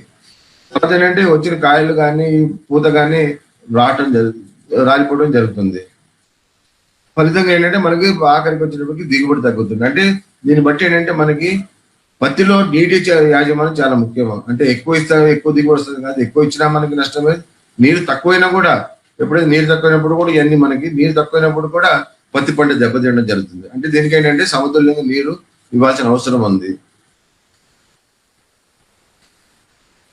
మనం ఈ యొక్క ఇవన్నీ కూడా మనం చేయాలంటే కూడా డ్రిప్ అనేది ఒక సొల్యూషన్, ఖచ్చితమైన సొల్యూషన్. డ్రిప్ తర్వాత మనం ఏం వేరే మార్గాలు ఏం లేవు. సో డ్రిప్ ఎప్పుడైతే మనం పత్తి పంటలో అమర్చుకుంటామో దానివల్ల మనకి ఏంటంటే లాభం ఏంటంటే మనకి 50 నుంచి 300% మనకు దిగుబడి ఉంటుంది. ఇప్పుడు వచ్చి 8 క్వింటాల నుంచి మనకి 20-25 క్వింటాల దాకా కూడా మనం మహారాష్ట్రలో చూసుకున్నట్టయితే ఆఖరికి 45 క్వింటాల దిగుబడి కూడా తీసే రైతులు ఉన్నారు. అంటే కరెక్ట్ గా ఈ డ్రిప్ విద్యుత్తో పాటు ఎరువులను అందించడంతో పాటు మనకి 20 క్వింటాల్ అనేది ఆసానంగా ఈజీగా మనం తీయొచ్చు. అట్లాగే మనకి ఏంటంటే నీటి యొక్క ఇది ఏంటంటే మనకి 50% నీటి వాడకం తగ్గిపోతుంది కాబట్టి అదే నీటితో ఎకరం పండించే నీళ్లతో 2 ఎకరాలు పండించుకోవచ్చు అవసరం ఎంత ఉంటుంది. 2 ఎకరాల దాకా మనము పండించుకోవచ్చు. తర్వాత ఏంటంటే మనం ఎప్పుడైతే డ్రిప్ విధానంలో నీటిని ఎరువులను ఇస్తామో అవి సమానంగా ప్రతి చెట్టుకు కూడా సమానంగా వేరు వేసే దగ్గరికి వెళ్తాయి కాబట్టి దాని యొక్క పెరుగుదల చాలా బాగుంటుంది, దిగుబడి కూడా చాలా బాగుంటుంది. మనం దీనివల్ల ఏంటి డ్రిప్ విధానంలో ఈ యొక్క నీటి యొక్క వినియోగ శాతం, ఎరువుల వినియోగ శాతం పెరుగుతుంది. మామూలుగా మనం కాలువపారకులు వచ్చినప్పుడు నీటి వినియోగ శాతం 30% ఉన్నప్పుడు ఈ డ్రిప్ విధానంలో మనకు 90%. అంటే మనకి మామూలు విధానంలో కాలువపారకుల విధానం ఇచ్చినప్పుడు దగ్గర 100 లీటర్లకు 60 లీటర్లు వృధాగా పోవడం జరుగుతుంది. సో దాన్ని ఇప్పుడు డ్రిప్ విధానంలో ఏంటంటే దానికి వివిధ పెరుగుదల దశలో కావాల్సిన నీటిని డ్రిప్ ద్వారా ఇస్తున్నాం కాబట్టి అది కూడా వేరువేసే దగ్గర ఉంటుంది కాబట్టి మనకి దాని వినియోగ శాతం పెరుగుతుంది. ఎరువులు కూడా నీటితో పాటు ఇయడంతో పాటు అది మొక్క తీసుకోవడం జరుగుతుంది. మనకి అర్థం ఏంటంటే మనకి ఎప్పుడు కూడా పత్తి పంటకి ఎక్కువ నీరు పనికిరాదు. ఇందాక చెప్పినట్టుగా ఎక్కువ నీరు రాదు. ఎప్పుడు కూడా దాని ఫీల్డ్ కెపాసిటీ అంటాము. అంటే ఎప్పుడు తేమ ఉన్నప్పుడు ఏంటంటే వేరు గాలి పోషకాలన్నీ సమతుల్యంగా మనకి అందుబాటులో ఉంటాయి వేరు వ్యవస్థకి. సో మనకి ఎప్పుడైతే ఇది తేమ కాకుండా మనము ఎక్కువ బెట్టకు తీసుకెళ్ళినప్పుడు అంటే స్ట్రెస్ లో తీసుకెళ్ళినప్పుడు నీళ్ళు లేకుండా కానీ ఇవన్నీ కూడా ఏమవుతుందంటే బాగా నీటి ఎద్దడి ఎక్కువ చేసినప్పుడు మనకి ఫ్లవర్ డ్రాపింగ్ ఎక్కువ జరుగుతుంది మనకి. సో మనకి ఏంటి యాక్చువల్ గా పత్తిలో దిగుబడి తీసుకుంటే గుణం ఉన్న వెరైటీలు చాలా ఉంది, కానీ మనం అంత దాని యొక్క జెనెటిక్ పొటెన్షియల్ మనం తీసుకోలేకపోతున్నాం. అంటే దానికి ఇచ్చే గుణం ఉంది, అంటే దగ్గర 30-35 క్వింటాల దాకా ఇచ్చే గుణం ఉంది, కానీ మనం 8 క్వింటాలే మనం 10 క్వింటాలకే రిస్ట్రిక్ట్ అయిపోతున్నాము. అంటే దాంట్లో ఇచ్చే గుణం ఉన్నప్పుడు కూడా మనం తీసుకునే శక్తి మన దగ్గర లేదు. ఎప్పుడైతే మనం ఇవన్నీ మన ఫర్టిగేషన్ డ్రిప్ ఇరిగేషన్ ఇచ్చేస్తామో మనకు అవసరం దాన్ని 70-80% దాని యొక్క పొటెన్షియాలిటీ తీసుకోవడానికి కూడా మనం దగ్గరలో వెళ్ళొచ్చు మనం. తర్వాత ఏంటంటే మనము డ్రిప్ విధానంలో మనం ఇంతకుముందు ఏంటంటే కాలువపారకులు వచ్చాము భూమంతా ఎకరం భూమంతా తడిపేవాళ్ళం. ఇప్పుడు మన డ్రిప్ విధానంలో మనం ఒక వేరు వ్యవస్థను వేరు చెట్టునే మనం చెట్టుకి తడుతున్నాం. మనం అంటే మనం భూమిలో 30% భూమి తడుస్తుంది, 70% అనేది భూమి తడవట్లేదు. కాబట్టి ఆ 2 కాలువల మధ్య ఎప్పుడు తేమ ఉండదు కాబట్టి మనకి అక్కడ గడ్డి రాదు. అంటే మనకి కలుపు ఖర్చు చాలా తగ్గిపోతుంది. మీకు ఎందుకంటే పత్తిలో చూసుకున్నట్టయితే వర్షాకాలం అసలు విపరీతమైన గడ్డి వచ్చేస్తుంది కాబట్టి మనకి ఏంటంటే డ్రిప్ విధానాలు మనకి ఇనిషియల్ స్టేజ్ అంటే మనకి గడ్డి రాదు కాబట్టి తర్వాత మొక్క పెరుగుదల ఉంటుంది కాబట్టి దానివల్ల మనకి గడ్డి అనేది రావడం తగ్గిపోతుంది. ఇంకోటి ఏంటంటే మనకి ఈ యొక్క డ్రిప్ విధానంలో తక్కువ వాటర్తో తక్కువ కరెంటుతో పాటు మనకి ఎక్కువ ఉంటుంది, మనకి ఎక్కువ దిగుబడి వస్తుంది. మనకి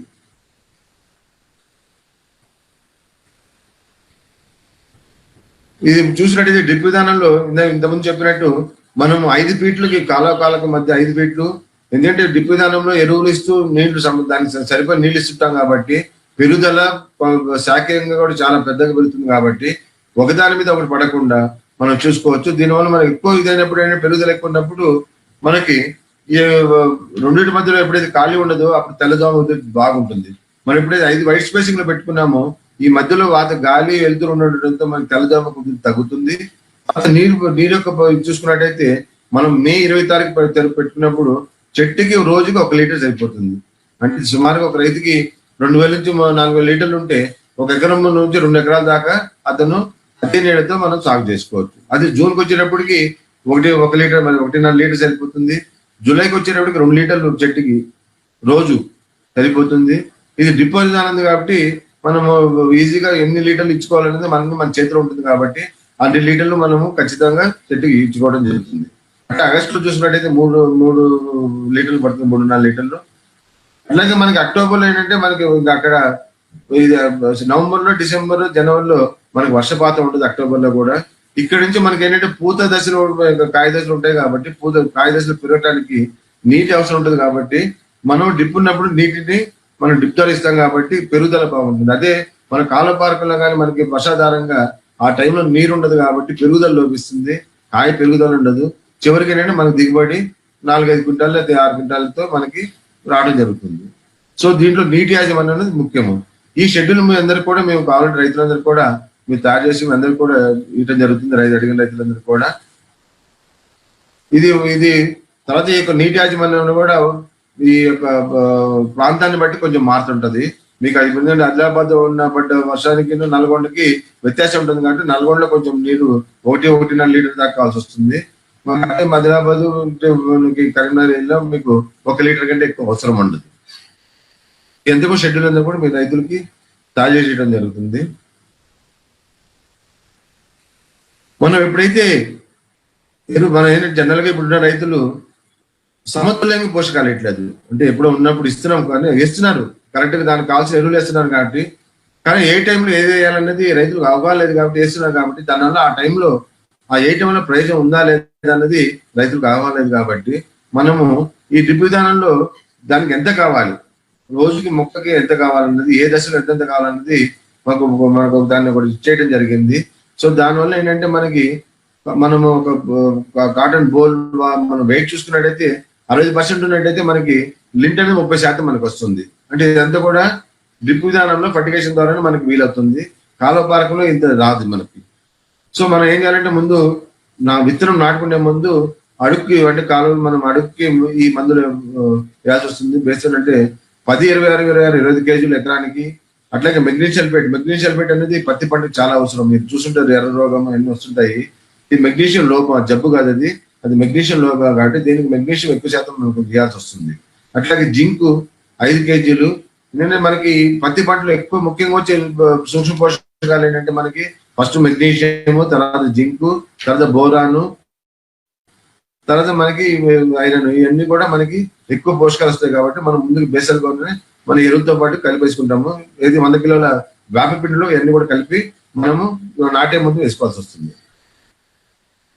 సో తర్వాత మనకి మొలకొచ్చిన 7 రోజులకి ఇప్పుడు మన డ్రిప్ ద్వారా ఉన్నది హైబ్రిడ్ డ్రిప్ ద్వారా మనము ఎరువుల ఫర్టిగేషన్ అంటాము.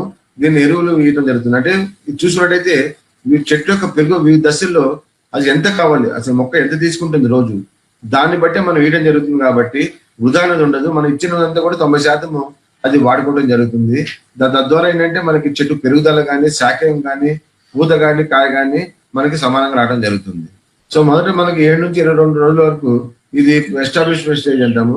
ఈ టైంలో ఏంటంటే మనకి భాస్వరం కావాలి, 12 అనేది దొరుకుతుంది. లేకపోతే మనకి ఫాస్ఫరిక్ యాసిడ్ అనేది కూడా మార్కెట్ ఉన్నోళ్ళు వాడుకోవచ్చు. అది ఇది ఎంత ఫాస్ఫరిక్ యాసిడ్ అనేది కూడా ఈ 1.5 కిలో చొప్పున వాడుకోవచ్చు. ఈ 12 బదులు అది వాడుకోవచ్చు.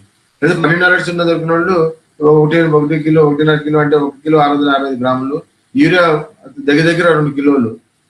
ఇది ఏంటంటే మనకి ఎవరి 4వ రోజు అంటే 4వ రోజు అంటే మనకి 1వ తారీఖు వేసినప్పుడు మళ్ళీ 4వ తారీఖు మళ్ళీ ఎరువులు వేయాల్సి వస్తుంది. ప్రతి 4వ రోజు మనము ఎరువులని డ్రిప్ ద్వారా కూడా వేయాల్సి వస్తుంది.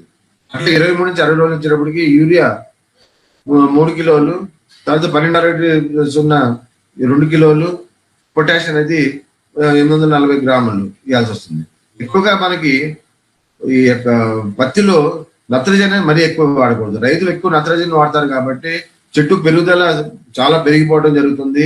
అట్లాగే దానివల్ల ఏంటంటే చీడపీడలు ఎక్కువ అవుతున్నాయి. మనం ముఖ్యంగా తెల్లదోమ ఇవన్నీ కూడా ఎక్కువ కారణం ఏంటంటే రైతులు తెలియక ఏంటంటే ఎక్కువ నత్రజని వాడటం. సో అట్లాగే 61 నుంచి 100 రోజులు ఇచ్చేప్పటికి ఇక్కడ మనం అన్నిటితో పాటు మెగ్నీషియం సల్ఫేట్ వాడతాం. అంటే ఇక్కడ సూక్ష్మ పోషకాలు ఎక్కువ లోపం ఉంటాయి. ఎప్పుడైతే కాయ ఉంటుందో మనకి సూక్ష్మ పోషకాలు వచ్చే పరిస్థితి కాబట్టి మనం అది రాకుండానే మనం భూమిలో ఏం చేస్తామంటే మెగ్నీషియం సల్ఫేట్ 1/2 కిలో ఎకరానికి చొప్పున ప్రతి 4 రోజులకి, మైక్రో న్యూట్రియంట్స్ అంటే సూక్ష్మ పోషకాలు 1/4 కిలో ప్రతి 4వ రోజు 1/4 కిలో ఎకరానికి ఇచ్చుకుంటే మనకి ఈ సూక్ష్మ పోషకాల ఇది ఉండదు మనకి. ఇంకెప్పుడైతే కాయ పెరుగుదల ఈ బోల్స్ పెరుగుతాయో అవి పక్వానికి రావడానికి మనకి పొటాష్ ఎక్కువ కాబట్టి ఈ టైంలో పొటాష్ ఎక్కువ అవసరము. నత్రజని తక్కువ కావాలి. నత్రజని కొంచెం ఎందుకు ఈ మోతాదులో ఇచ్చామంటే నత్రజని ఉంటేనే పొటాష్ ని తొందరగా మొక్కలోకి తీసుకెళ్లే శక్తిని చేస్తున్నారు. అట్లా మెగ్నీషియం సల్ఫేట్ అనేది మనకి ఈ టైంలో మనకి ఖచ్చితంగా కావాల్సి వస్తుంది. ఎందుకంటే ఒక పికింగ్గానే మనకి ఎర్ర రోగం అనేది వస్తుంది కాబట్టి మనకి ఎప్పుడైతే ఈ డెవలప్మెంట్ స్టేజ్ లోనే మనం మెగ్నీషియం సల్ఫేట్ ని 1/2 కిలో ఎకరానికి ప్రతి 4 రోజులకు ఒకసారి తప్పకుండా వేసుకోవాలి.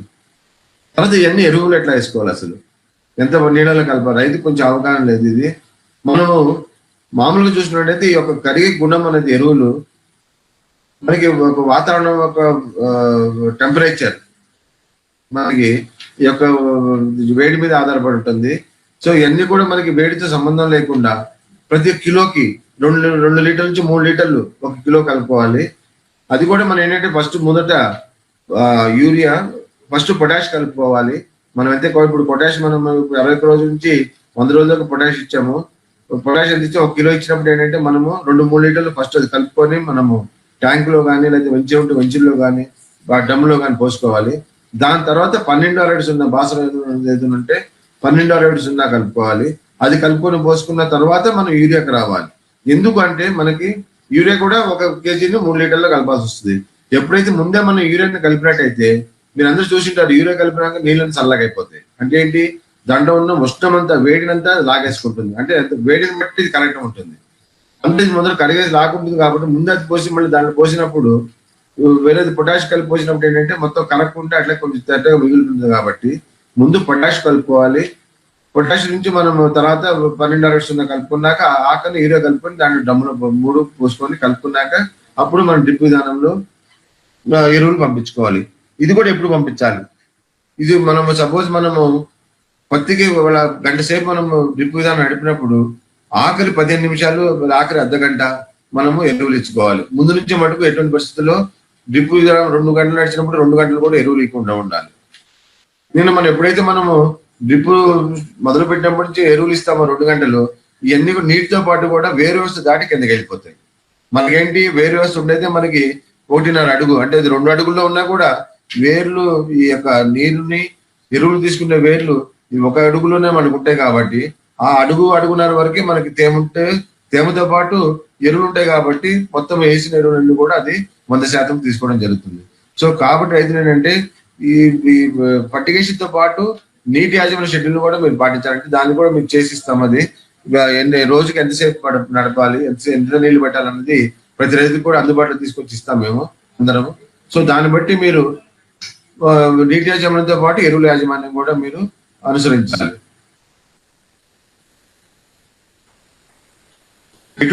ఎటువంటి పరిస్థితుల్లో కూడా ఈ నీటిలో కరగని ఎరువులు అంటే మీకు పొటాష్ అంటే తెల్ల పొటాష్ దొరుకుతుంది మార్కెట్ లో.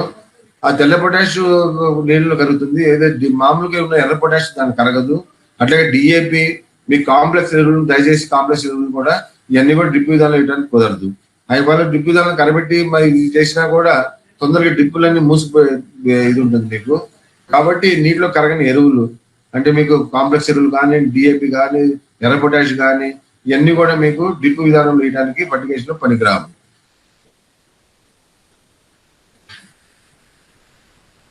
సో మనకి డ్రిప్ విధానంలో మన ఎరువులు ఎక్కించుకోవడానికి మనకి ముఖ్యంగా మీ అందరికి కూడా సబ్సిడీ స్కీమ్ లో కానీ దాంట్లో వచ్చినప్పుడు మీకు ఫర్టిలైజర్ ట్యాంక్ ఇస్తున్నారు, లేదా ఒక పెంచి వెంచరీ మీకు బిగించడం జరుగుతుంది. ఈ వెంచరీతోనే మనకు 4 రోజులకు ఒకసారి మనము డ్రిప్ విధానం ఇచ్చుకున్నట్టయితే ఎరువుల యొక్క వినియోగ శాతం పెరుగుతుంది, ఎరువుల ఖర్చు తగ్గుతుంది. అంటే మనం 30% ఎరువులు ఆదా చేసుకోవచ్చు. తర్వాత ఏమో వేసినది కూడా మొక్క మీకు 90% తీసుకోవడం జరుగుతుంది. ఇంకోటి అంటే మనము ఎరువులు ఎప్పుడైతే మనము డ్రిప్ ద్వారా ఇస్తామో దానికి కావాల్సిన స్టేజ్ ఎంత దాని ప్రకారం కూడా తీయడానికి మనకు వీలవుతుంది. మనకి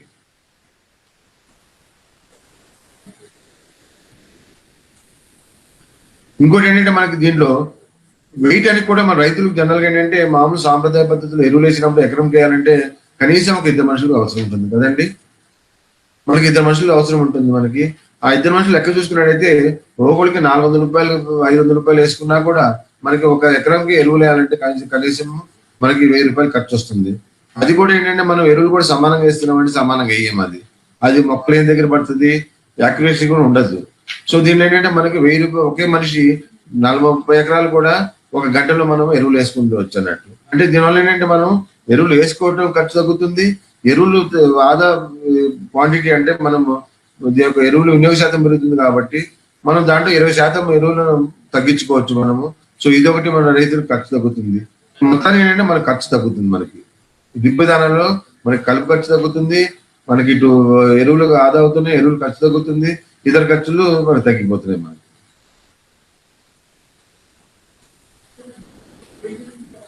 తర్వాత ఏంటంటే మనము పెట్టుకున్నప్పుడు మొదట ఎస్టాబ్లిష్మెంట్ స్టేజ్ లో మొక్క పెరుగుదలకి ఈ స్ప్రేయింగ్లు అంటే మన పోలియర్ ఫీడింగ్ ద్వారా ఇచ్చినప్పుడు ఏంటంటే మొక్క తొందరగా తీసుకోవడం జరుగుతుంది.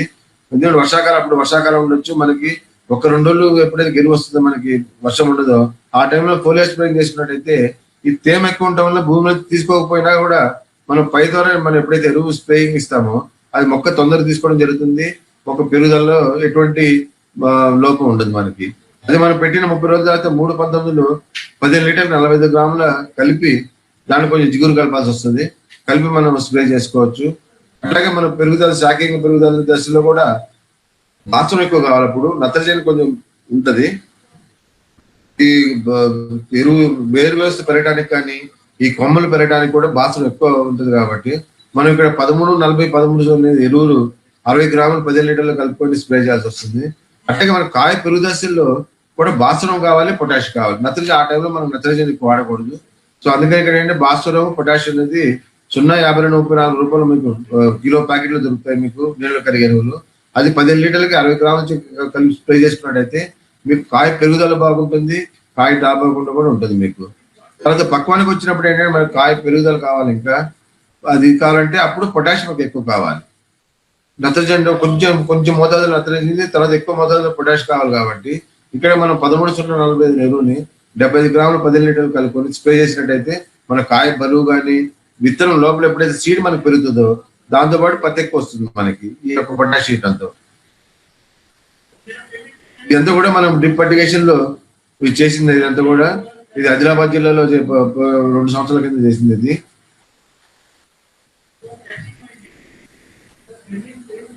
అదే ఇక్కడ చూసుకున్నట్టయితే మీరు మనం ఒక్కోసారి మనకి పూత కాయ రాలిపోవడం జరుగుతుంది. ఒక్కోసారి మనకి పూత కాయ రాలిపోవడం జరుగుతుంది. జనరల్గా ఏంటంటే మనకి యొక్క పత్తి యొక్క చెట్టు బాగా మనం ఎక్కువ యూరియా అంటే పెద్దగా పెరగడం జరుగుతుంది. మనకి అంత పెద్దగా పెరగాల్సిన అవసరం లేదు. మనకి వర్షాధారంగా చూసుకున్నట్టయితే మనకి చెట్టు యొక్క ఎత్తు 2.5 నుంచి 3 అడుగులు సరిపోతుంది మనకి. తర్వాత అదే డ్రిప్ విధానం వచ్చేటప్పటికి 4 అడుగుల కంటే కూడా మనకి ఎక్కువ అవసరం లేదు. సో దాని మించి వల్ల ఏంటంటే పెరగటంలో ఉన్నప్పుడు ఏంటంటే పూతకాయ తగ్గిపోతుంది మనకి. సో మనకి ఈ యొక్క ఎత్తు 4 అయిపోగానే మనం రిస్ట్రిక్ట్ చేసుకోవాలంటే ఎట్లాగా మనం ఏ విధంగా తగ్గించుకోవచ్చు అంటే పెరుగుదలని ఫాస్ట్ గా పెరగకుండా నెంబర్ 1 ఏంటంటే మనం ఆ టైంలో మనం పెరిగే దశలో ఈ టైంలో మనము పూత కాయ దశలో ఎక్కువ నత్రజని ఇవ్వకూడదు. ఫస్ట్ ఎప్పుడైతే నత్రజని ఎక్కువ ఇస్తామో పెరుగుదల ఎక్కువ అయిపోయి మనకి పూత కాయ తగ్గిపోతుంది. సో ఆ టైంలో మనం ఏం చేయాలంటే దీనికి హార్మోన్ అనే ఒక మనకి మార్కెట్ లో మందు దొరుకుతుంది. చమత్కార్ అని ఒకటి ఉంటుంది మనకి. ఈ చమత్కార్ అనేది నాటిన 30-35 రోజులకి అంటే ఇది మెపిక్వాట్ క్లోరైడ్ అంటాం. చమత్కార్ మీకు మెపిక్వాట్ క్లోరైడ్ అనే కెమికల్ దొరుకుతుంది మీకు. ఇది మనం 30-35 రోజులు కొంచెం 30-35 రోజులకి లీటర్కి 1 ml చెప్పున మనం కలిపి స్ప్రే చేసుకున్నట్టయితే పెరుగుదల స్లో అవుతుంది. మొత్తం రిస్ట్రిక్ట్ కాకుండా ఇది గ్రోత్ రెగ్యులేటర్ అంటాము. అంటే పెరుగుదలని స్లోగా చేస్తుంది, ఒకేసారి పెరగకుండా కూడా స్లోగా చేస్తుంది. బ్రాంచెస్ ఎక్కువ పెరుగుతాయి, దాంతో పాటు మనకి కాయలు ఎక్కువ డెవలప్ అవుతాయి అన్నట్టు. అదే డ్రిప్ కింద వచ్చేటప్పటికి మనము ఎప్పుడైతే చెట్టు 4 అడుగులు దాటి పెరుగుతున్నప్పుడు ఈ మెపిక్వాట్ క్లోరైడ్ చమత్కారం స్ప్రే చేసుకోవచ్చు, మార్కెట్ లో లభ్యంగా ఉంటుంది. అది కాక మళ్ళీ తర్వాత 50-58 రోజులు కూడా పెరుగుదల అనేది పెరుగుతూనే ఉంటుంది మనకి. సో అక్కడ మనం నత్రజని తగ్గించుకోవాలి. అక్కడ కూడా మనం తగ్గించుకొని మార్కెట్ లో లియోసిన్ అని మనకి కెమికల్ దొరుకుతుంది. అది మనము 100 లీటర్లో 10-12 ml కలుపుకొని స్ప్రే చేసినట్టయితే మనకి గ్రోత్ అనేది స్లో అవుతుంది. ఒకేసారి పెరగకుండా మనకి స్లో అవుతుంది. అప్పుడు కాయలు అనేది మనకి డెవలప్మెంట్ స్టార్ట్ అవుతుంది అన్నట్టు. సో మనకి ఏంటంటే ఒకసారి ఈ వర్షాకాలం మధ్యలో ఒక్కోసారి ఏమవుతుందంటే మనకి ఎక్కువ రోజులు వర్షాలు ఆగిపోతాయి. అంటే ఆ టైంలో నీటి ఎద్దడి వస్తుంది మొక్కకి. ఆ టైంలో ఏంటంటే మనకి పూత పిందె రావడం జరుగుతుంది. లేదంటే ఒక రోజు హ్యూమిడిటీ వాతావరణం తేమ శాతం బాగా పెరిగిపోయినప్పుడు కూడా పూత పిందె రావడం జరుగుతుంది. మూడోది ఏంటంటే మనకి టెంపరేచర్ ఒక్కోసారి అనుకున్న టెంపరేచర్స్ కూడా మనకి పెరగడం జరుగుతుంది. ఆ టైం వల్ల కూడా మనకి ఈ యొక్క కాయలు అనేది రాలిపోవడం జరుగుతుంది. ఏదైతే మనము ఫస్ట్ వచ్చిన కాయలు ఉన్నాయో అవి వాటిని నిలబెట్టుకునే పరిస్థితి మనము ఇచ్చేయాలి. ఎందుకంటే ఎప్పుడైతే మనకి ఫస్ట్ వచ్చిన కాయలు ఉన్నాయో అదే దిగుబడి ఎక్కువ కారణం. సో ఆ కాయలు చాలా వరకు మనము రాలిపోకుండా చూసుకోవాలి. ఒకవేళ ఏంటంటే పూతకాయ రాలే పరిస్థితి ఉన్నప్పుడు ఏం చేయాలంటే రైతులు ఈ మార్కెట్ లో నాప్థలిన్ అసిడిక్ యాసిడ్ అని దొరుకుతుంది. అదే మనకి ప్లానోఫిక్స్ పేరుతో దొరుకుతుంది. అది 15 లీటర్లు 5 ml కలిపి స్ప్రే చేసుకున్నట్టయితే ఈ కాయ క్రింద రావటం జరుగుతుంది మనకి. సో ఈ ప్లానోఫిక్స్ స్ప్రే చేసుకున్న 15 రోజుల తర్వాత మనకి కాల్షియం ఒక వారం తర్వాత కాల్షియం నైట్రేట్ 35 గ్రాములు 15 లీటర్లు కలుపుకొని స్ప్రే చేసుకున్నట్టయితే మళ్ళీ పెరుగుదల బాగుంటుంది, కాయ రావడం అనేది పూర్తిగా ఆగిపోతుంది. ఒకవేళ స్ప్రే చేసుకోవడానికి వీలు కాని పక్షంలో డ్రిప్ ద్వారా కూడా ఈ కాల్షియం నైట్రేట్ ని ఎకరానికి 2 కేజీలు చెప్పున కూడా మనం ఇచ్చుకున్నట్టయితే కూడా ఈ కాయ పెరుగుదల బాగుంటుంది, కాయ డ్రాప్ ఉంటుంది, తగ్గిపోతుంది. సో ఇది ప్లానోఫిక్స్. మనం ప్లానోఫిక్స్ ని పూత కాయ రాలకుండా ఉండడానికి మనము 15 లీటర్లకు 5 ml కలుపుకొని స్ప్రే చేస్తున్నట్టయితే మనకు మొదట్లో వచ్చిన ఏదైతే గూళ్ళు ఉన్నాయో అవన్నీ కూడా మనకు రాలకుండా ఉంటాయి. దానివల్ల మనకు దిగుబడి ఎక్కువ రావడం జరుగుతుంది. మీకు చూసినట్టయితే ఈ పత్తి కాయ చూసినట్టయితే మీకు మొదట్లో ఉన్నది ఎడం పక్కన ఉన్నదేమో మీకు డ్రిప్ కింద వచ్చినటువంటి కాయ అది, రెండోది మీకు కాలపారకలో వచ్చినటువంటి కాయ అది దూది, మూడోది మీకు వర్షాధారంగా పండించినప్పుడు వచ్చినటువంటి పత్తి. అంటే మూడింటి వ్యత్యాసం చూసినట్టయితే దిగుబడి ఎంత వ్యత్యాసం ఉందో మీరు చూడొచ్చు, గమనించవచ్చు. మీరు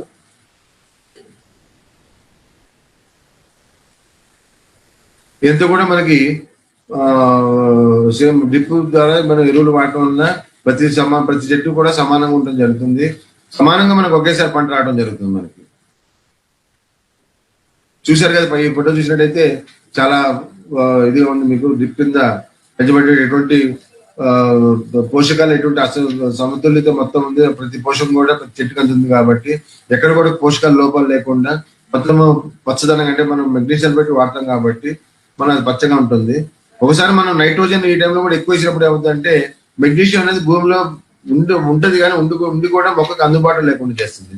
సో నత్రజని కూడా మనం ఎక్కువ వాడటంతో మెగ్నీషియం అనేది భూమిలో ఆగిపోతుంది. సో దాని ఏంటంటే మనం ముఖ్యంగా నత్రజనిని మనం సమతుల్యంగా దానికి తగ్గట్టు మనం వేసుకోవాలి ఖచ్చితంగా.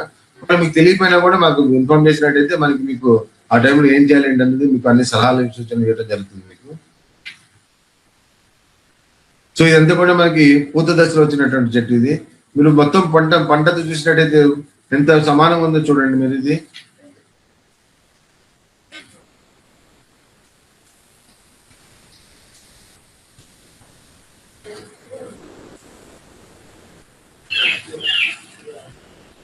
సో ముఖ్యంగా మనకి ఇప్పుడు అంతా ఒకటైతే మనము సస్యరక్షణ అనేది చాలా ముఖ్యం పత్తిలో. మనకు అందరికి తెలుసు. మీకు ఈ యొక్క మీలీబగ్ అంటాము,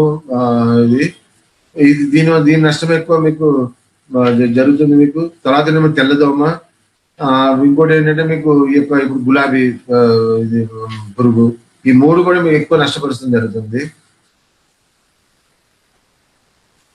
వచ్చేటప్పటికి మీకు దాంతో పాటు కూడా మనకు పచ్చదోమ, తర్వాత తెల్లదోమ, పేనుబంక, ఆపర్స్, కాటన్ అంటే పత్తి ఇది తెల్లది అంటాం మనము, ఎపిడ్స్ అంటాం మనము. ఆ ఎపిడ్స్ అనేది కూడా మనకు ఎక్కువ విస్తీర్ణంలో మనకు పత్తి పంట నష్టం చేస్తుంది మనకి. అట్లాగే ఈ బోల్ వామ్స్, పింక్ బోల్ వామ్ అనేది మనకి ఎక్కువ నష్టం చేస్తుంది. ఈ వామ్స్ అనేది కూడా మనకి ఎప్పుడైతే బీటీ కాటించినాకో దీని యొక్క వృద్ధి చాలా తగ్గింది. అయినా కానీ మనకి పింక్ బోల్ వామ్ అనేది గులాబీ ఇది అనేది చాలా మనకి ఎక్కువ నష్టం, ఆల్మోస్ట్ 20% నష్టం జరుగుతుంది. ఇది పింక్ బోల్ వామ్ అనేది మనకి ఇప్పుడున్న దాంట్లో ఎక్కువ చేసే దాంట్లో పింక్ బోల్ వామే. కానీ దీనికి మందు లేదు కాబట్టి మనము మొదటి నుంచి కూడా ఐపీఎం దీంట్లో మనం చేసుకోవాలి. అంటే ఏంటి, మొత్తము రైతులందరూ ఎవరైతే మనం కాటన్ పెడతామో సామూహికంగా మనం ఫిరమెంట్ ట్రాప్ చేసుకోవాలి, ఖచ్చితంగా చేయాలి. ఫిరమెంట్ ట్రాప్స్ పెట్టుకున్నాక మనము ఒకవేళ మనకి పూతలో కానీ పూత ముడుచుకున్నప్పుడు కానీ లేకపోతే చిన్నగా కాయల మీద చిన్న కన్నాలు ఆపేటప్పుడు కానీ ఇది ఉన్నప్పుడు ఏంటంటే మనము అప్పుడు మనం తక్కువ మంది అంటే మనము వేప నూనె, వేప కషాయాలతోనే మనం ఫస్ట్ కంట్రోల్ చేసుకోవాలి. ప్రతి మనం పూత దశ నుంచి కూడా ఒకవేళ ఉద్ధృతి ఎక్కువైనప్పుడే మనము క్లోరిపైరిపాస్ కానీ క్వినాల్పాస్ కానీ పోకూడదు. ఎప్పుడు ఎటువంటి పరిస్థితుల్లో మొదటి పాటు మనము పైరిథ్రాట్స్ స్ప్రే చేయకుండా ఉండాలి. ఎందుకంటే పైరిథ్రాట్స్ స్ప్రే చేసే కొద్దీ మనకి మొదట్లోనే మనకి తెల్లదోమ ఎండిపోయిన ఉధృతి పెరిగిపోతుంది. కాబట్టి మనం వీలైన వాడుకు సేఫ్ కెమికల్స్ అంటే ముందు వేప నూనె అవి మనం ఎక్కువ ఇచ్చుకోవాలి. అసలు ఇది ఎట్లా గుర్తించాలి? పింక్ బోల్ వామ్ అనేది కొంతమందికి అంత ఎక్కువ వ్యాపించినప్పుడే మనకి తెలుస్తుంది. ఇది మనం ముందుగా గుర్తించాలంటే పువ్వు ఏదైతే వస్తుందో అది పువ్వు సరిగా ఇచ్చుకోవద్దు అన్నట్టు. రెండోది ఏంటంటే గుడ్డి పూలు అంటాం కదా, ఇచ్చుకోకుండానే గుడ్డి పూలు తయారవటం ఒకటి. ఒకటి కాయల మీద చిన్న చిన్న రంధ్రాలు ఒకటి ఉంటాయి మనకి, కాయ సరిగ్గా పెరగపోవటము. తర్వాత గూడు కాయలన్నీ కూడా మనకి రాలిపోతుంటాయి. ఎప్పుడైతే మనం పిరమిడ్ ట్రాప్స్ పెడతామో మనకి ఉధృతి తెలిసిపోతుంది. పిరమిడ్ ట్రాప్స్ వల్ల ఏంటంటే ఎకరానికి ఫస్ట్ పెట్టిన 30 రోజులకే మనము ఈ యొక్క ఎరలు అంటాము పిరమిడ్ ట్రాప్స్ అని. ఈ పిరమిడ్ ట్రాప్స్ పెట్టుకున్నట్టయితే మనము దాంట్లో మొత్తం ఈ మగ లెక్క పురుగు వచ్చి కూడా దాన్ని పట్టడం జరుగుతుంది. అంటే ఏంటి, ఆడపురుగు లోపల ఉన్నా కూడా మగ పురుగుని ఈ పిరమిడ్ ట్రాప్స్ పట్టడంతో ఈ పరపర సంపర్కం జరగక మనకి దానికి పాపులేషన్ తగ్గిపోతుంది. సో అది కాకుండా కూడా మనకి అసలు మన తోటలో ఈ పింక్ బోల్వామ్ ఎంత ఉన్నది, అసలు ఎర్ర గులాబీ రంగు పురుగు ఎంత ఉన్నది, మనకి ఉధృతి కూడా మనకు తెలుస్తుంది. కాబట్టి దాన్ని బట్టి మనం మందులు తీసుకోవడం జరుగుతుంది. ముందు కూడా ఏంటంటే క్లోరిపైరిపాస్ ఫినాల్పాస్ తీసుకోవాలి. ఒకవేళ ఉధృతి ఎక్కువైనా కొద్దీ మన పైరిత్రాక్షలు కూడా మన సైబర్మెత్తిన మందులు కూడా మనం పోల్సి వస్తుంది. సో ఇదంతా ఏంటంటే రైతులందరూ సామూహికంగా ఆ ఏరియాలో ఉన్న రైతులందరూ, ఆ పొలం పెట్టిన చుట్టూ అందరు రైతులు కూడా సామూహికంగా ఎకరానికి ముందు 4 ఎర్రలు పెట్టుకోవాలి పిరమిడ్ ట్రాప్స్. తర్వాత మళ్ళీ 50 రోజులకి దాన్ని డబుల్ అంటే ఎకరానికి 8 చెప్పున పెట్టుకున్నట్టయితే మనకి ఇది చాలా వరకు మనం కంట్రోల్ చేసుకోవచ్చు. ఎందుకంటే తొందరగా మందుతో కంట్రోల్ అయితే కాదు ఇది. అందుకని మనం ముందుగా ఈ ఐపీఎం దీంట్లోనే మనం మెయింటైన్ చేసుకుంటూ రావాలి. దీంట్లో జనరల్ గా పత్తిలో మనకి వచ్చే జబ్బులు తక్కువ అయినా కానీ లీవ్ స్పాట్ ఒకటి వస్తుంది మనకి, సర్కోస్పోర్ అంటాము, ఈ బ్లాక్ ఆమ్ అంటాము, ఆంథ్రో పక్షికాని రోగం వస్తుంటది. వీటికి ఏంటంటే మనము సిస్టమిక్ ఏదైనా కూడా మనము M45 ఉంది మనకి, M45 కానీ లేకపోతే బాబిస్టన్ కానీ లేకపోతే మనకి యాంథ్రాకోల్ కానీ ఇవన్నీ స్ప్రే చేసినట్టయితే ఇది ఈజీ కంట్రోల్ చేయొచ్చు. ఈ పెద్ద నష్టం కలిగించేది కాదు. మనకి ఎర్ర గులాబీ రంగు పురుగే మనకి ఎక్కువ నష్టం జరిగేది, తెల్లదోమ. సో ఇవన్నీ కూడా మనము ఈ 15 నుంచి 20 రోజుల వరకు మనకి పేను బంక ఉంటుంది కాబట్టి దానికి ఏమో మందులు కొట్టుకోవాలి. ఇట్లాగా మనకి ఏ స్టేజ్ లో ఏ టైంలో మనకి ఏం పురుగు వస్తుందని రాసి పెట్టింది కాబట్టి ఆ టైంలో మనం ఆ మందులు స్ప్రే చేసుకున్నట్టయితే ముందు మనకి కంట్రోల్ అవుతుంది. ఎన్నిటి కాకుండా కూడా ముందు నుంచి మనం ఎక్కువ వేప కషాయం కానీ వేప నూనె ఎక్కువ అంటే దగ్గర 15,000 ppm ఉన్నది అయితే 5 ml అట్లా కలుపుకొని మనం ముందు నుంచి కూడా మనం వేప నూనె కలుపుకున్న స్ప్రే చేసుకున్నట్టయితే చాలా వరకు కంట్రోల్ ఉంటుంది. అంటే గుడ్డు దశలోనే మనం వాటిని నివారించడం జరుగుతుంది అన్నట్టు. అంతేగాని మనం పురుగంతా వచ్చేసిన పరిగెట్టినప్పుడు అది అప్పటికి డ్యామేజ్ అయిపోతుంది, ఖర్చు తప్పదు మనకి. ముఖ్యంగా ఇంకోటి అంటే కొంతమంది రైతులు చిన్న మిస్టేక్ ఏంటంటే రైతులకి అవగాహన లేదు. ఏ మందు కొట్టినా ఏ స్ప్రేయింగ్ చేసినా కూడా ఖచ్చితంగా జిగురు అనేది కలపాలి. దాంట్లో మీకు మార్కెట్ లో జిగురు అనేది దొరుకుతుంది, అది లీటర్కి 0.5 ml కలపాలి. ఎందుకంటే ఇన్ని వేలు పెట్టి మందులు కొట్టినప్పుడు ఆ జిగురు అనేది ₹1, ₹5 కూడా పడదు. అది ఖర్చు అది ఈవెన్ 10 పైసలు కూడా పడదు. అది కలపకపోవటం వలన మీకు ఈ మందు యొక్క ఎఫెక్ట్ పనిచేయదు మొక్క మీద. ఎందుకంటే ఎప్పుడైతే మీరు జిగురు కలుపుతారో కొట్టిన మందు అంతా కూడా చెట్టుకు అతుక్కొని ఉంటుంది. సో దయచేసి రైతులు ఏంటంటే ఎప్పుడైతే ఏ స్ప్రేయింగ్ ఏ మందు కొట్టినా కూడా దాంట్లో ఈ జిగురు అనే పదార్థం మీకు మార్కెట్ లో పట్టేది, ఈ మందులు ఇచ్చే మార్కెట్ షాప్ లో దొరుకుతుంది కాబట్టి అది ఒక 2 లీటర్లు 3 లీటర్లు తెచ్చిపెట్టుకున్నట్టయితే ధర కూడా ఎక్కువ ఉండదు. ప్రతి స్ప్రేయింగ్ లో కూడా లీటర్కి 10 ml చెప్పిన కలిపి స్ప్రే చేసుకున్నట్టయితే ఈ యొక్క మందు ప్రభావం చాలా బాగా పనిచేస్తుంది చెట్టు మీద. ఇంకోటి ఏంటంటే కొంతమంది రైతులు అంటే కొట్టిన మందే మనం 10 సార్లు కొడుతుంటాము.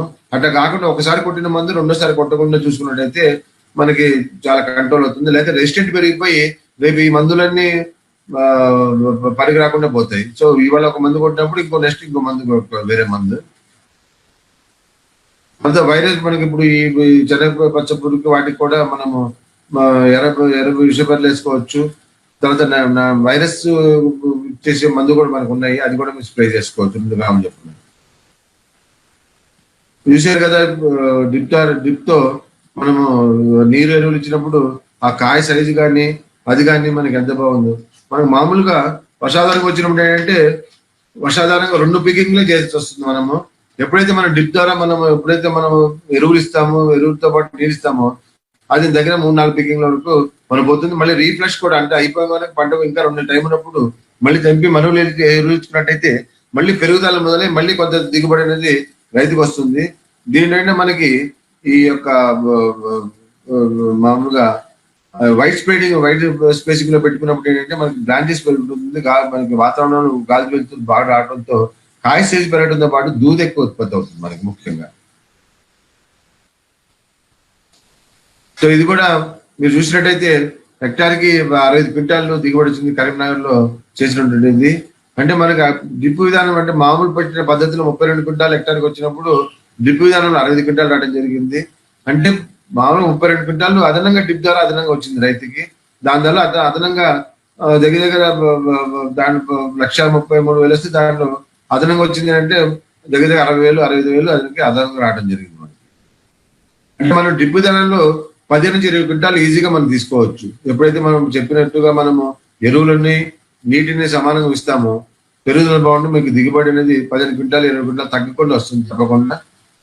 మీకు ఇవన్నీ కూడా మీకు ఏమైనా కావాలంటే కూడా మా సూచన సలహాలు ఎప్పుడు ఉంటాయి. మీరు నా నెంబర్ ఆఖరి చెప్తాను. మీరు దాంట్లో మీకు ఏం ప్రాబ్లం ఉన్నా కూడా మెసేజ్ పెట్టినా కూడా మీకు తక్షణం మీకు సూచన సలహాలు ఇవ్వడం జరుగుతుంది. ముఖ్యంగా అంటే మన అందరి లక్ష్యము దిగుబడి పెంచాలి. మనము సాంకేతిక పరిజ్ఞానాన్ని పూర్తిగా వాడుకుంటూ మనం దిగుబడి పెంచినప్పుడే మన యొక్క ఇది వాస్యం నెరవేరుతుంది, మన యొక్క రైతు ఇది బాగుంటుంది భవిష్యత్తు. మీకు ఒక చిన్న ఉదాహరణ చెప్తాము. ఇది పోయిన సంవత్సరము అంతకుముందు చేసింది. అంటే మనకి ఏంటి అసలు మనకి ఎట్లాగా దిగుబడి ఎట్లాగా నిర్ణయించుకోవాలి చూడండి. ఇప్పుడు వర్షాధారంగా పండించినప్పుడు మనకి దిగుబడి 10 క్వింటాలు ఎకరానికి కావాలి. సపోజ్ మనకి దిగుబడి వర్షాధారంగా పెంచినప్పుడు పత్తిని ఆ స్పేసింగ్ ఏంటి మనకి 4 అంటే మొక్కల శాతం ఎక్కువ పెంచుకోవాలి. వర్షాధారంగా ఉన్నప్పుడు మొక్కల సాంద్రత మనకి ఎక్కువ ఉండాలి. అంటే ఏంటి 4 అడుగులు ఇంటూ 1.5 అంటే వర్షకి మధ్యలో 4 అడుగులు ఉండాలి. చెట్టుకి మధ్యలో చెట్టుకి మధ్యలో మనకి 1.5 దూరం ఉండాలి ఎకరానికి. అలాగే 4 అడుగులకు 1 అడుగు చెట్టుకి మధ్యలో 1 అడుగు ఉంటే మనకి 10,000 మొక్కలు వస్తుంది. అదే 3/2 కూడా మనం 3 అడుగులు ప్లస్ 1 అడుగు దూరం పెట్టుకున్నా కూడా మనకి ఈ యొక్క రైన్ఫెడ్ కింద మొక్కల సాంద్రత సరిపోతుంది. అంటే యావరేజ్ గా మనకి 8,500 నుంచి 10,000 తక్కువ కాకుండా రైన్ఫెడ్ లో పెట్టుకున్నట్టు 10 క్వింటాలు దిగుబడికి మనకి 20 నుంచి 30 కాయలు సరిపోతాయి. మనకి ఒక కాయ సైజు 3.5 నుంచి 4 గ్రాములు ఈజీగా ఉంటుంది. 4 గ్రాములు వేసుకున్నా కూడా ఒక్కొక్క చెట్టుకి 100 నుంచి 120 గ్రాములు రావడం జరుగుతుంది. అంటే మొత్తం ఏంటి మనము 10,000 చెట్లకి 100 గ్రాములు ఒక్కొక్క మొక్క వేసుకున్నా కూడా మనకి ఎకరానికి 10 క్వింటాలు రావడం జరుగుతుంది. ఇది మనకి రైతులన్నీ కూడా దీన్ని బట్టి మనం నిర్ణయించుకోవచ్చు మన దిగుబడి ఎంత వస్తుంది ఏంటన్నది. అదే మనం 20 క్వింటాలు కావాలన్నప్పుడు మనం డ్రిప్ విధానం పెట్టుకున్నప్పుడు 4 అడుగులు సేమ్ అదే. తర్వాత 5 అడుగులు 1.5 అడుగు అంటే 5 అడుగులు ఏమో వర్షాల మధ్యలో చెట్టు మధ్యలో 1.5 అడుగు 5,500 చెట్లు పెట్టుకున్నట్టయితే 5,000 తక్కువ కాకుండా ఎకరాన్ని పెట్టుకున్నట్టయితే మనకి మొత్తం కాయలు సింపోడియం బ్రాంచెస్ కానీ ఫ్రూటింగ్ కాయలు అనేది 18-20 ఉంటాయి. మనకి ఒక్కొక్క దీనికి 78 కాయలు వేసుకున్నా కూడా ఒక్కొక్క కాయ బరువు 5 నుంచి 6 గ్రాములు ఉంటుంది డ్రిప్ ఫర్టిగేషన్ విధానంలో. అంటే మనకి ఈల్డ్ ఎంత వస్తుంది అంటే ఒక చెట్టుకి 400 గ్రాములు ఒక చెట్టుకి రావడం జరుగుతుంది. అంటే 5,000 చెట్లు ఇంటూ 400 గ్రాములు వేసుకుంటే 20 క్వింటాలు ఎకరానికి దిగుబడి తప్పకుండా వస్తుంది మనకి. సో దీన్ని బట్టి రైతులు నిర్ణయించుకోవచ్చు అన్నట్టు. సో ఖర్చు వచ్చేటప్పటికి ఎకరానికి ఎంత ఖర్చు వస్తుంది మనకి ఈ ఆధునిక సాంకేతిక పరిజ్ఞానం ఉపయోగించి చేసుకున్నప్పుడు కానీ రైన్ఫెడ్ వర్షాధారం చేసినప్పుడు లేదా కారపారకం చేసినప్పుడు మీరు చూసుకున్నట్టయితే ఈ వర్షాధారం చేసినప్పుడు మనం 1.5-3 అడుగులు ఎట్లా పెడతాము. 1.5 అడుగు ఇంటూ 0.4 మీటర్స్ అంటే దగ్గర అడుగు దూరంలో పెడతాము. చేసినప్పుడు 12,800 రూపాయలు మనకు ఖర్చు వస్తుంది. అట్లాగే మనం నీటి పారుదల పెట్టినప్పుడు 27,000 రూపాయలు ఖర్చు వస్తుంది. అంటే మనం డ్రిప్ కింద పెట్టినప్పుడు డ్రిప్ కాస్ట్ తో కలుపుకొని మనకి 37,000 మనకి అదన ఖర్చు వస్తుంది మనకి. అదే దిగుబడి చూసుకున్నట్టయితే మనము యావరేజ్ దిగుబడి చూసుకున్నట్టయితే మనకి ఇక్కడ కేజీలు యావరేజ్ వచ్చేటప్పటికి ఈళ్ళు వచ్చేటప్పుడు 4 క్వింటాలు వస్తుంది. 4 నుంచి 5 క్వింటాలు రైన్ఫెడ్ లో. ఇక్కడ ఫ్లడ్ ఇరిగేషన్ లో 8 నుంచి 10 క్వింటాలు వస్తుంది మనకి కాలువ పార్కులలో. అదే మనకి డ్రిప్ విధానంలో 20 నుంచి 22 క్వింటాలు వస్తుంది. కాబట్టి ఆయనకి గ్రాస్ ఇన్కమ్ అంటే దగ్గర నెట్ ఇన్కమ్ ఎంత వస్తుందంటే ఆయనకి దగ్గర రైన్ఫెడ్ అయితే 7,000 రావడం జరుగుతుంది. ఈ కాలువ పార్కులో 20,000 నుంచి 22,000 రావడం జరుగుతుంది. ఇక్కడ మీకు డ్రిప్ విధానం చూసుకున్నట్టయితే మీకు దగ్గర 70 నుంచి 73,000 రూపాయలు మీకు ఆదాయం రాయడం జరుగుతుంది. సో ఇన్ని కూడా మీరు చూసినట్టయితే మనకి మహారాష్ట్ర అంటే ఆదిలాబాద్ తర్వాత ఏరియాలో ఎక్కువ విస్తీర్ణంలో వాళ్ళు పత్తిని ఎక్కువ పండిస్తారు డ్రిప్ మీద. మీకు ఆల్మోస్ట్ ఆల్ మహారాష్ట్రలో చూసినట్టయితే 90% కూడా అందరూ కూడా డ్రిప్ విధానాలు అయితే ఎవరు పండించారు. సో అందరూ డ్రిప్ విధానము ఫర్టిగేషన్ చేస్తున్నారు కాబట్టి ఈవెన్ హైయెస్ట్ గా మీకు 40 క్వింటాల్ పైన రావడం జరిగింది చాలా మంది రైతులకి. అంటే దగ్గర దగ్గర 30 క్వింటాల్ తక్కువ కాకుండా దిగుబడి రావడం జరిగింది ఇక్కడ అంతా కూడా. ఇవన్నీ కూడా నల్ల భూములు, మహారాష్ట్ర భూములు. వాళ్ళు డ్రిప్ విధానం ఖచ్చితంగా అమలు చేస్తారు పత్తిలో. ప్రతి ఎరువుల యాజమాన్యం కూడా బాగా కరెక్ట్ చేస్తారు. సో దిగుబడులు అనేది మనం పెంచుకోవడం అనేది మన చేతిలో ఉంది. సో రైతులు దయచేసి ఇప్పుడైనా కూడా పత్తి పంటకు మనం పెట్టుకొని డ్రిప్ విధానం పెట్టుకొని దాంట్లో ఎరువులు యాజమాన్యంతో పాటు సాంకేతిక పరిజ్ఞానం మొత్తం వాడుకున్నట్టయితే ఖచ్చితంగా మీ దిగుబడి పెరుగుతాయి, మీ ఆదాయం పెరుగుతుంది.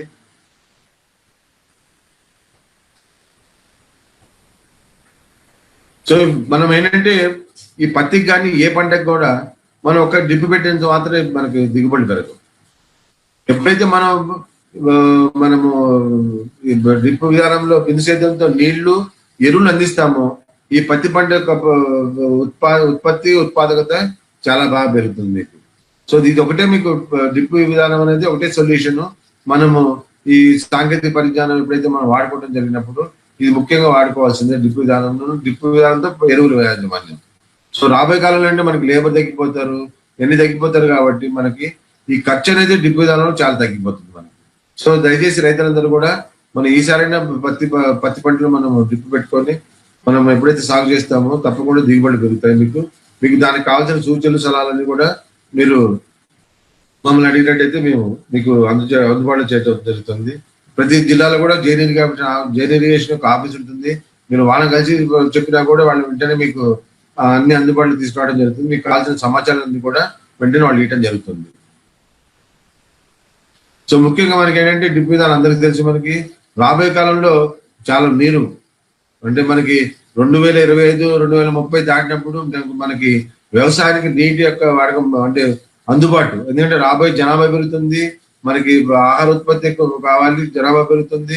ఇంకో పక్కనేమో ఫ్యాక్టరీలు పెరుగుతున్నాయి, ఒక పక్కనేమో వర్షాలు లేక ఈ భూగర్భ జలాలు దిగిపోతున్నాయి. కాబట్టి ఇవన్నీ కూడా అంటే పట్టణాల్లో ఎక్కువ పెరుగుతున్నాయి. వీరందరూ తాగునీటికి కావాలి, తర్వాత ఫ్యాక్టరీ అవసరాలు కావాలి. ఇవన్నీ ఎక్కడ చూస్తున్నాయి, మనం నీళ్ళైతే పుట్టించలేము. సో ఉన్న నీటిలోనే మనము అవి పెరుగుతున్నాయి కాబట్టి మనం తాగడానికి కానీ ఫ్యాక్టరీ డెవలప్మెంట్ అన్నిటి కూడా ముందుకు దాన్ని ప్రధానిస్తాం. కాబట్టి రాబోయే కాలంలో ఉన్న నీటిలో వ్యవసాయం తగ్గిస్తాం, మొత్తం దాన్ని తగ్గిపోతుంది. సో ఉన్న నీటినే ఇదే భూమిని మీకు ఎక్కువ చేసుకుంటూ మనం పండించుకోవాలంటే ఇప్పటి నుంచే నీటిని మనము దాన్ని ఒక విధానంగా వాడుకున్నప్పుడే మనం డ్రిప్ విధానాలు వాడుకున్నప్పుడే మనకి ముందు కాలంలో మనకి భవిష్యత్తు. దీని అందరికీ కూడా డ్రిప్ ఒకటే మీకు సొల్యూషన్. ఈ అన్నింటిని మనం అధిగమించాలంటే డ్రిప్ ఒకటే సొల్యూషన్ మీకు. సో ఈ కార్యం ఇది ఇప్పుడు నుంచే ఆ యొక్క జైన్ తరపున నా తరపున రైతులందరూ మనం ఏంటంటే ఇప్పుడైనా మీరు ఈ సాంకేతిక పరిజ్ఞానాన్ని పూర్తిగా వినియోగించుకొని ఈసారైనా మీరు అధిక దిగుబడి పొందాలని చెప్పి కోరుకుంటూ అందరి దగ్గర సెలవు తీసుకున్నాను. మీకు ఏ సమస్యలు ఉన్నా కూడా నా నెంబరు 9440797825. ఈ నెంబర్కి వాట్సాప్ ఇచ్చినా సరే, మీకు కాల్ చేసినా సరే. ఇది నచ్చిన వాళ్ళు లైక్ చేయండి, చూసినట్టయినా మీరు లైక్ చేయండి. వేరే తెలియని రైతులందరూ కూడా షేర్ చేయండి. నా నమస్కారం.